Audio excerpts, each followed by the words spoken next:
menyebut kalau pohon-pohon itu mampu mengirim sinyal komunikasi secara elektrokimia antara akar-akar pohon di sekitarnya. Mirip seperti neuron di otak manusia. Itu adalah jaringan komunikasi global dan hanya bangsa Na'vi yang bisa mengaksesnya. Mereka bisa mengupload dan mendownload data di pohon itu. Namun Parker tidak percaya dan menganggap Grace gila. Miles selalu menyetel video laporan milik Jake yang menyebut kalau klan Omaticaya tidak akan mau pindah dari rumah pohon mereka bagaimanapun caranya.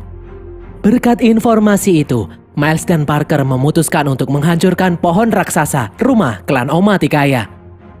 Malam harinya, terjadi penyerangan klan Omaticaya terhadap salah satu lokasi tambang.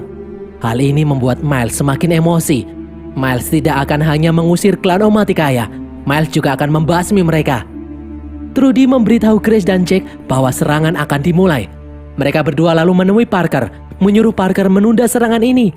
Grace dan Jake meminta kesempatan kembali masuk ke dalam avatar mereka untuk memperingatkan penduduk Omaticaya agar mereka mau mengungsi. Parker pun bersedia, namun dia hanya memberi waktu 1 jam saja. Setelah kembali ke dalam tubuh avatar, Jake menyuruh semua klan Omaticaya untuk pergi karena ada pesawat-pesawat manusia yang bergerak menuju ke sana untuk menghancurkan rumah pohon. Para Na'vi itu tidak percaya.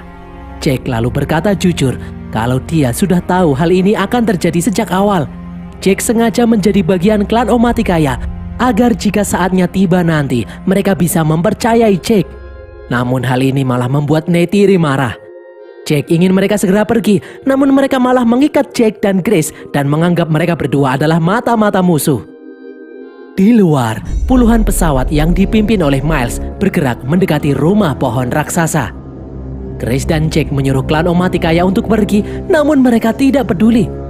Miles mulai menembakkan gas air mata.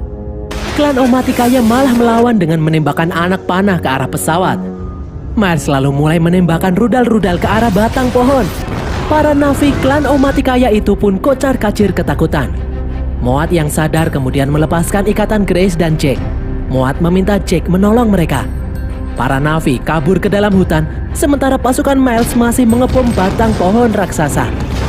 Trudy yang tidak kuat memilih untuk pergi. Trudy tidak setuju dengan aksi ini. Serangan itu pun membuat rumah pohon raksasa akhirnya tumbang. Neytiri lalu melihat ayahnya yang tewas tertusuk serpihan pohon. Jake mencoba mendekati Neytiri, namun Neytiri menyuruh Jake untuk pergi. Di dalam kantor tambang, Jake dan Grace pun dibangunkan kembali. Tubuh avatar Grace yang tak sadarkan diri dibawa oleh klan Omaticaya, sementara tubuh avatar Jake ditinggalkan begitu saja.